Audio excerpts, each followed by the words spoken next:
Welcome back. This week, we continue our study of value and capital budgeting, and our next set of plan involves still dealing with the perfect market setup that we have been talking about, but to incorporate certain aspects of reality that seem to be important in the finance world. So, for instance, we want to think about how do you incorporate inflation in our discussion? How do you incorporate uncertainty and risk in our setup that we have been considering so far?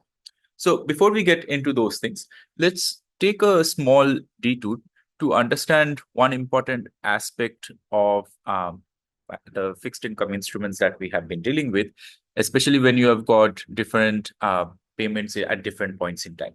So often when we are dealing with, for instance, a bond, the payment is not just one-off, but is at different points in time. And so we might want to have at our disposal summary statistics for expressing how long a project will last. Now, there are several ways we can go about considering this question, but the simplest possible measure is given by what is known as maturity. So what is maturity? This just looks at a bond and says that the maturity of the bond, for instance, would be the date of the last payment that this bond is going to pay out. Okay, so let's consider the following three examples. Imagine that you have a bond which makes only one single payment, which is to pay out 1 unit in 30 years' time. Second example would have a bond which pays 1 unit in 1 year's time and one more unit in 30 years' time. And a third example would involve a bond which pays 100 units in 1 year's time and 1 unit in 30 years' time. Now, if we consider all these three different examples and we use the definition of maturity that we talked about, which is the date of last payment, so the answer for all of these three bonds are going to be the same, right? They are going to all have a maturity of 30 years. Why is that? Because the last payment in each case happens at 30 years. But if you think about it intuitively, while we are correct with the definition of maturity and each of these examples would have a maturity of 30 years, it still seems to be missing something, right? Why is that the case? Because these three bonds do not seem to be the same, right? In the first example, you have only one payment and that payment is going to be made in 30 years. So here, if you say that duration is kind of like for 30 years, it kind of makes sense. But in other examples, when you have a bond, for example, which is paying out 1 unit in 1 year and 1 unit in 30 years, intuitively, it seems that half of the payment is made in the first year, but half of the payment is made in the 30 years time, right? So will it still be correct to think about this as kind of like being equivalent to something 30 years, right? In the first example that we talked about. And in the third case, you have got that most of the payment is made in the first year, but there's only 1 unit payment which is made later on, right? So this would tend to suggest that, this should have even more kind of like intuitively even more shorter kind of like length than the previous two cases, right? So in order to capture this intuition, we have kind of like come up with like other measures of thinking about how long a project will last. And one such common measure is duration. So what is the duration of a bond? So this is basically the payment weighted average of all payout times. Okay. So if you look at the formula here, so CT is the cash flow at time T, T is the time T. In the numerator, you are multiplying CT by T and adding them up. And in the denominator, you are adding up the cash flows, right? So basically, this is a weighted average of the different times at which the payout happens, right? Where the weights are the proportion of cash flow that is paid out at that time, right? So for example, if we go back to these three cases that we talked about, so in the first case, when you have got only 1 unit being paid out in 30 years time, what will happen is that you will have C30 is equal to 1, T equal to 30, right?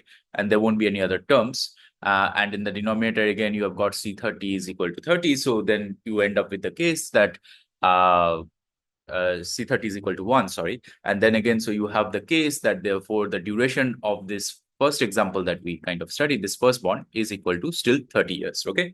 So that makes sense because you have got only one payment and that is happening in 30 years. So if you ask, what is actually the time of the bond, so that kind of makes sense. In the second case, where you have got one payment of 1 unit in 1 year's time and another payment of 1 unit in 30 years' time, there we might seem to think that intuitively, if we want to think about the time, it should lie somewhere in between, right? And if we now use the definition of duration, so we have got C1 is equal to 1 t equal to 1 in the first case. And then you have got C30 is equal to 1 and t is equal to 30, right? So the numerator becomes 1 multiplied by 1 plus 1 multiplied by 30, right? So this 30 is corresponding to the payment that is made in the year 30. And in the denominator, you have the sum of the cash flows. So there was 1 unit of cash flow in time period 1 and 1 unit of cash flow in time period 30. So it's 1 plus 1. And so therefore, now if you kind of do the calculation, the numerator becomes 31 and the denominator becomes 2. So you end up with 15.5, right? So this is in between the first year and the 30th year where the payments are being made. So intuitively, we are closer to what we want, right? And in the third case, where the most of the payment, so 100 units of the payment is being made in 1 year's time, and only 1 unit is being paid out in 30 years' time. If we now do the same calculation, we have at t equal to 1, you have got C1 is equal to 100, right? That's this first term. And at t equal to 30, you have got C30 is equal to 1. This is the second term. And in the denominator, you have total cash flow. So this is 100 plus 1 equal to 101, right? So if you now do the calculation, this is approximately 1.29 years. And so therefore, we can see that this is very close to 1 year, right? Which makes sense because most of the payment is going to be happening in the first year's time, right? So this is one way of capturing the intuition that was missing in our definition of maturity, but is here, right? Now, one more aspect you might be thinking about is that why are we kind of like weighing the cash flows at different points of time equally, right?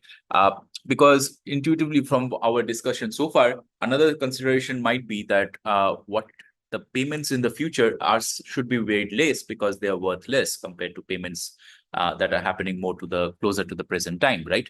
And so the definition which is related to Macaulay duration actually takes this into account, where the difference compared to the duration definition that we have seen so far is that instead of weighing by the average of cash flows, what we want to do is like weighed by the present value of the cash flows, right? So if you compare this definition here that with what we have written with what you see here, we will observe that it's almost the same. You still are kind of looking at the average of the time at which the payment is made, but now you are weighing it by the present value of the cash flow instead of the cash flow, right? So why are we doing this? The idea is that we want to discount future payouts more because earlier payments are worth relatively more, right? But one thing to keep in mind is that while the previous definition did not actually rely on us knowing the value of the interest rate, now we need to actually know the value of the interest rate, right? Why? Because when we are calculating the present value of cash flows, that is where we are using the interest rate. So if the interest rate changes, you have that the Macaulay duration is going to change, whereas the previous definition of duration that we had studied would not actually change, right? So let's just take a look at one example of how do you calculate Macaulay duration. So this is the third example that of bonds that we had. So consider a project which is going to pay out 100 units next year and 1 unit in 30 years amount of time. And now suppose that the 1 year interest rate is 2% and the 30-year interest rate is 5%. So the 5% that we are saying here, that's the annualized interest rate for this 30-year interest rate, okay? So the first thing, remember, that we need to do in order to do this calculation is that we can first calculate what's the denominator, right? Which is the sum of the present value of this cash flow stream. So the 100 we are going to discount by 1.02 because the 1 year interest rate is 2%.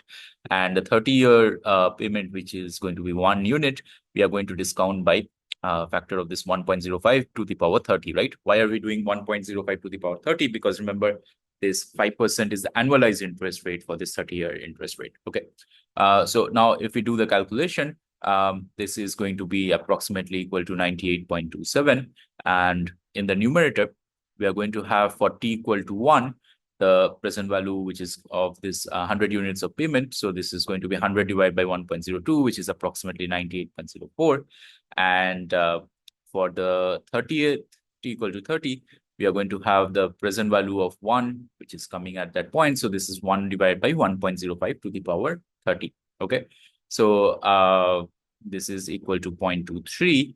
And now if you do the calculations, you can show that this actually becomes 1.07, right? So if you now compare this number that we have, 1.07, compared to the previous number that we had for duration, which is 1.29, we see that the new number that we are getting for Macaulay duration, that is even lower compared to that, right? And why is this the case? Because here we are discounting the future payment much more, right? Earlier, we were just looking at the weighted average with the cash flows. Now we are looking at the weighted average of the present cash flows. So even though the first year's payment is also discounted, but the payment which is coming 30 years later is going to be discounted much more. And hence you end up with a number which is even lower compared to the number that we came up with the duration.